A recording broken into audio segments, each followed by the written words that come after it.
So there's quite a lot of doom and gloom when it comes to Xbox in the media and social media at the moment, and I don't really agree with most of these narratives, to be honest with you. I think that Xbox is actually doing quite alright at the moment, but there is one big thing that Xbox needs to fix, and they need to fix it now. Let's look into it.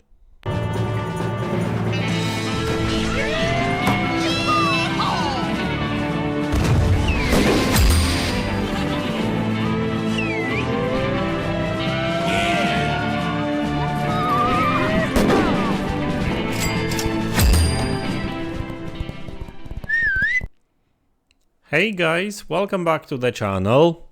So today I would like to talk about Xbox and Xbox publishing for the most part, really.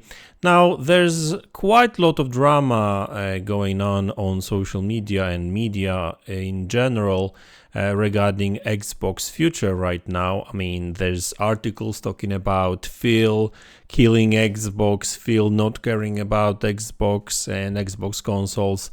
There's quite a lot of articles about Xbox going third party, Xbox becoming another Sega or Sega, some people call it. And to be honest with you, I don't agree with most of these narratives, right? I mean, Xbox is not becoming another Sega. They are still going to be releasing consoles. They will still be supporting these consoles. Actually, they want to introduce a handheld, so that's going to be something new. We'll see how that goes. Obviously, the console sales numbers actually went down a little bit.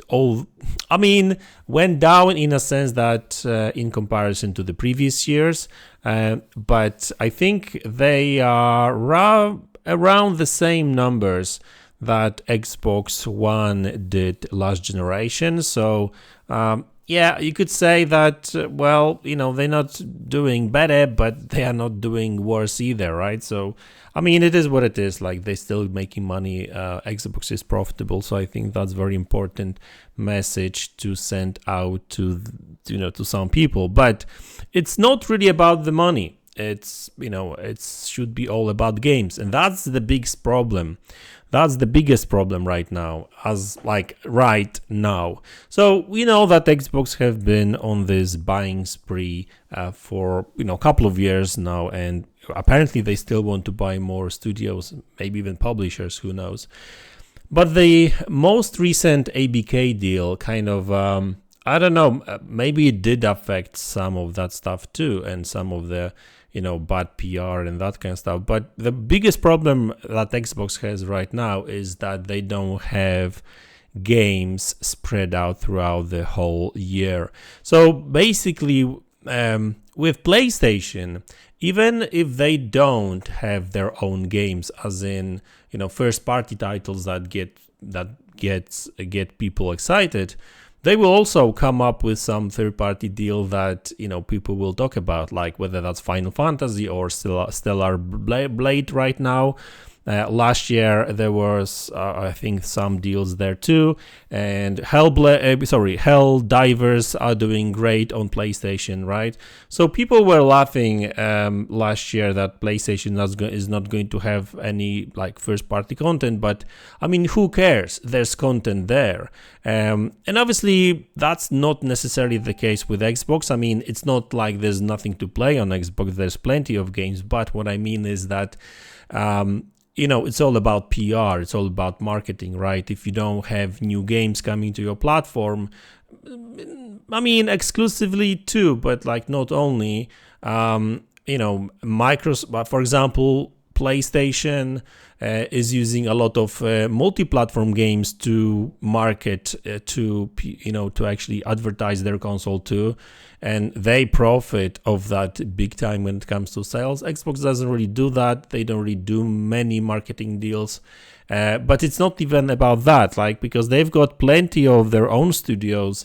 But the problem is that they are far in between when it comes to releases, right? So, I mean, look how releasing good games actually affected Xbox PR and sales at the very beginning of the generation.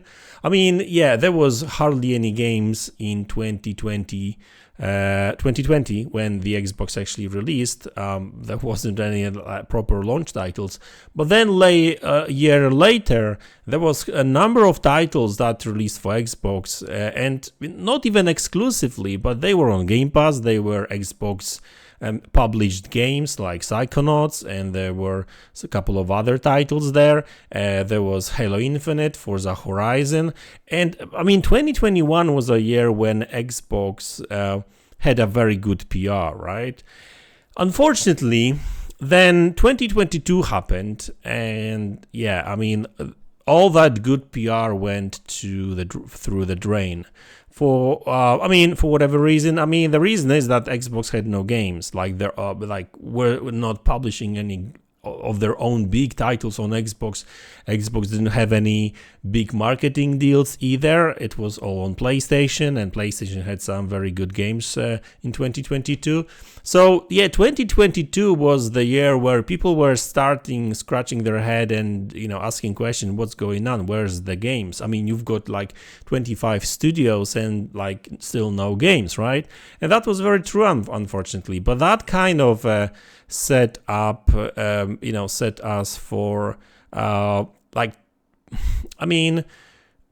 beginning of 2023 wasn't really that great either, because there was Age of Empires, and we had Minecraft, which is just okay, but then Redfall happened, and people again started questioning Microsoft decisions and their strategy and what's going on. Where's the good games? Where's the games and whatever, right? And unfortunately, even release of Starfield and Forza Motorsport didn't really help much, because I loved Starfield, but I think that some people were disappointed with that game, unfortunately. It's a good game, don't get me wrong, but some mechanics within the game are kind of old and that kind of stuff, so I guess it didn't really feel next gen. So I guess that's what people were expecting from Starfield. And then Forza Motorsport, which is great. I'm playing it still to this day, but it did lack some content. It had some technical issues. And so, even though, Xbox even started having games, there were some issues with them, like with the technical or PR issues and whatever, right? And, unfortunately, since 2022, when, Xbox had no games, that PR spin that Xbox has no games or Xbox don't have any good games, Xbox Game Pass is just game fodder and that kind of stuff, it's just Xbox never recovered from that, right? And I think the only thing that can really set things straight and the only thing that can help Xbox to recover is a lot of good games. I mean, it's simple as that, right? This year, 2024, it's April already, and Xbox still had no games, right? I mean, of their own, like whether third party, second party, first party, nothing. I mean, yes, there's multi-platform games that are available on other platforms too, so that's great, right? It's not like there's nothing to play, but still, PlayStation had Final Fantasy.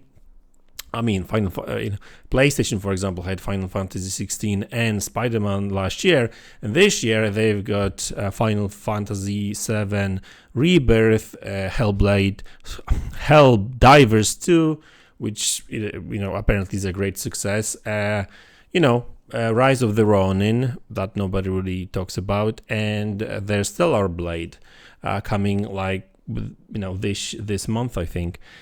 And I don't know what other games they've got this year, but early this year, PlayStation is winning the PR battle, if you know what I mean, and Xbox is still kind of waiting. We don't really know for what, still no games.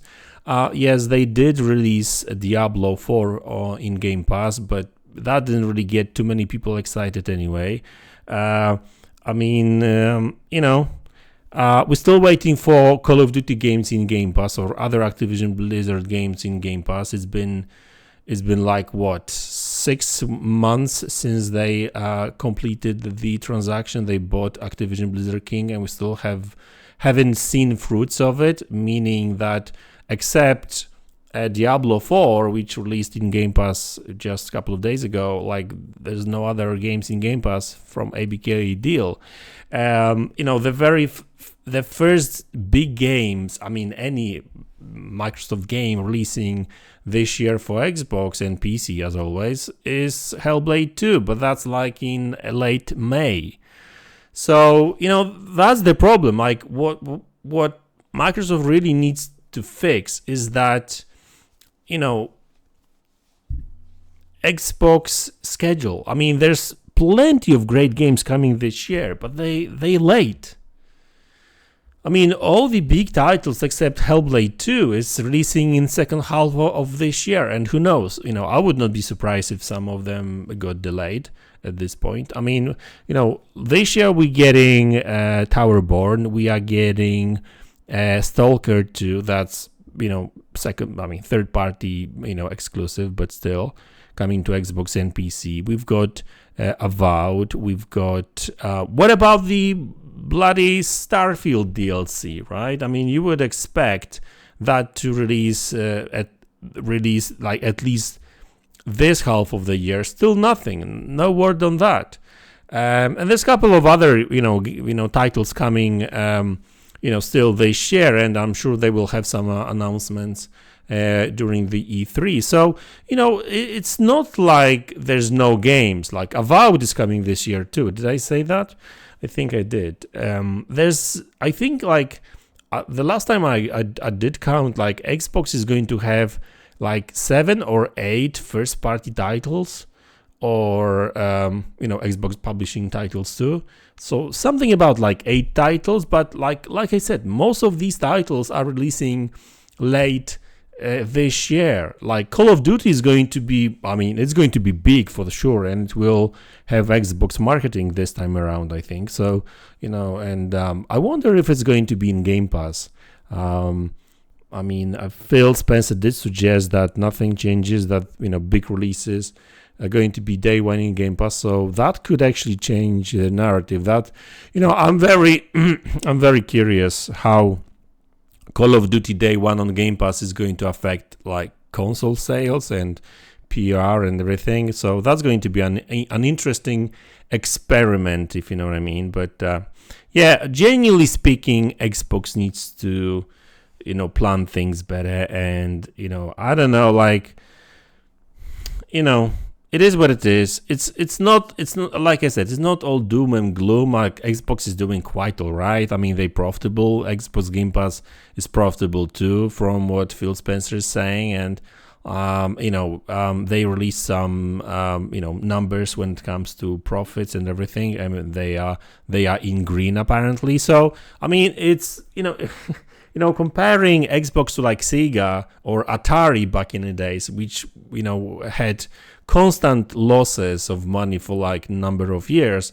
That's not happening with Xbox. Xbox is a sustainable business, but with all that investment made in last 5 years, you would expect more from Xbox, at least in the game publishing side of things, right? So, and I know that some things and development of games takes time and everything, and obviously we don't really want another Redfall, so obviously that's clear. But really, like, sometimes I feel like they are already getting ready for next gen. But hey, I mean, this gen, you're probably not going to win with against PlayStation, but you can still kind of get the ground ready for next gen, and give a lot of release a lot of great games for platforms. So anyway, so this is my biggest complaint when it comes to Xbox games. And I mean, it's not like there's no games, because they are releasing games finally, but for God's sake, just spread them out, right? You've got so many games, like even this year, you've got so many great games coming, potentially great games coming this year. But I mean, why did you pack them all in the second half of the year? Obviously, July, August, you're not really going to release anything because it makes no sense. But so then you've got September. December is publishers usually don't release anything in December. So, you've got like 4 months, September, October, November. That's like 3 months. September, October, November. Yeah. 3 months. I mean, so what? You're going to release like 5, 6, 7 games in the span of 3 months? It's crazy. What about the rest of the year, right? And I get it that you can, I get it that you don't necessarily have to play these games like day one. You can wait and, finish one game and then start another one. But, you are missing on a PR, marketing and everything, right? Like leaving everything for the, really last quarter of 2024. It's just crazy. But anyway, guys, so that's my complaint. It's, it is what it is. Xbox is fine. That we will have a lot of games. It's just like, it's a shame that most of these titles going to release in the late this year, but it is what it is. I think still, just to end on a positive note, Xbox is doing great. I understand that people are angry about the third-party situation and some Xbox games coming to PlayStation. There's probably going to be more games coming to PlayStation in the future, but hey, that doesn't necessarily affect me as a gamer. That shouldn't affect you as a gamer either, as long as you get to play, all these Xbox games on your Xbox, on PC, via Game Pass, or you can buy it still. Why should I really cry about it, right? It's not like Xbox is leaving the business or console business, at least not for now. They are already confirmed next-gen consoles. So, yeah, it is what it is, guys. But like I said, that game scheduling situation needs to be fixed, and I hope that... there's nothing they can do about it like this year because, hey, it's April already, so, we're going to get Hellblade 2 next month, May. I think it's like second half of May. And then I think there's some smaller games. I know that there's some Japanese games titles coming to Xbox and Game Pass, Xbox and Game Pass in like June, July, and I think there's one game in August. So, but still, like I said, it's like other half of the year, right? What about the first couple of months of the year? It's just crazy. It is what it is. Let's hope they fix it. So anyway, guys, that's the video. I hope you enjoyed it. Let me know in the comment section below what you think about it, and I will see you all in the next one. Take care.